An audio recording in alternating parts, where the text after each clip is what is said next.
Good morning plus two class.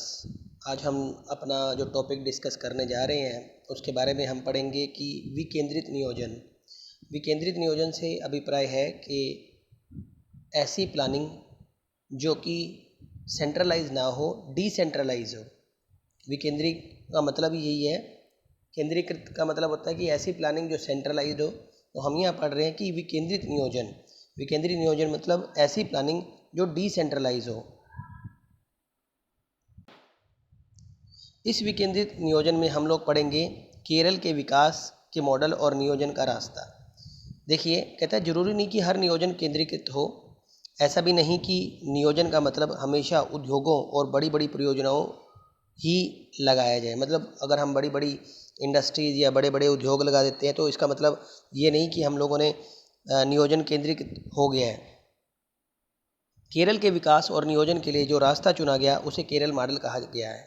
मतलब जो केरला के अंदर जो रास्ता चुना गया था या जो मतलब वहाँ नियोजन के लिए जो रास्ता चुना गया था, वहाँ प्लानिंग के लिए जो चुना गया था उसे केरल मॉडल कहा जाता है। ज़रूरत है कि हमें इसे समझना है कि इसे केरल मॉडल क्यों कहा जाता है। इस मॉडल में शिक्षा, स्वास्थ्य, भूमि, कारगर, खाद्य वितरण, गरीबी उन्मूलन पर जोर दिया गया।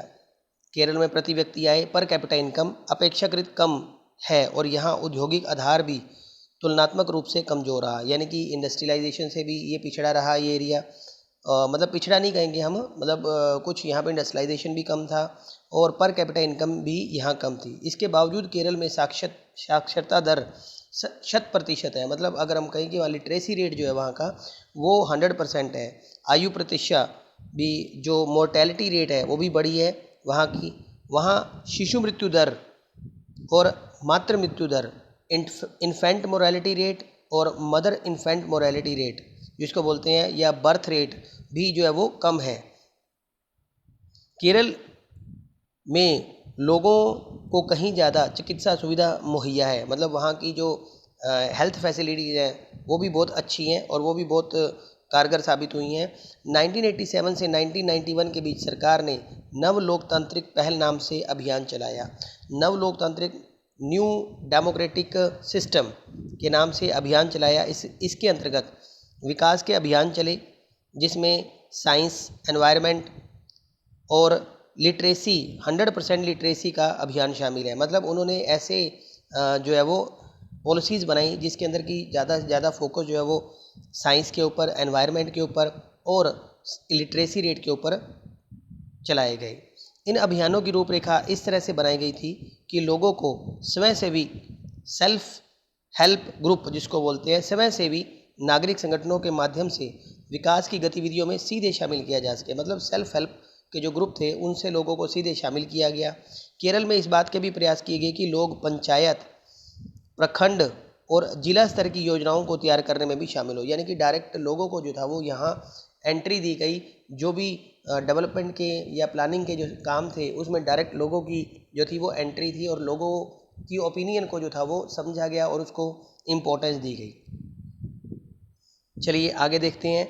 यहाँ बात हो रही है मुख्य विवाद की। अब हम मुख्य विवाद के बारे में बात कर रहे हैं। ये क्या विवाद था? ये मुख्य विवाद का जो हेडिंग आपको देख रहे हो इसमें आप पढ़ सकते हो कि शुरुआती दौर में विकास की जो रणनीतियाँ अपनाई गई उन पर बड़े सवाल उठे। यहाँ हम ऐसे दो सवालों की चर्चा करेंगे जो आज भी प्रासंगिक हैं। कृषि बनाम उद्योग। जैसा कि आप लोग देख रहे हो कि कृषि बनाम उद्योग के बारे में बात हो रही है। तो यहाँ फर्स्ट प्लानिंग सिस्टम या first 5 year plan, second 5 year plan के बारे में आपको नहीं बताया गया है क्योंकि ये टॉपिक जो है वो आपके डिलीट कर दिए गए हैं। चैप्टर जो है वो डिलीट कर दिए गए हैं। प्लानिंग सिस्टम जो है वो आज जिसको हम नीति आयोग के नाम से जानते हैं, जो पहले जो थी वो प्लानिंग कमीशन के नाम से जिसको जानते थे या योजना आयोग के नाम से जानते थे, आज हम उसको नीति आयोग के नाम से जानते हैं, जो 1 जनवरी 2015 से जो है वो अपना कार्यरत कर रही है। इसका नाम चेंज कर दिया गया था। पहले इसको प्लानिंग कमीशन कहा जाता था जो आज नीति आयोग के नाम से जाना जाता है। तो इसको लेकर कुछ जो था वो विवाद थे। वो क्या विवाद था उसको हम देखते हैं।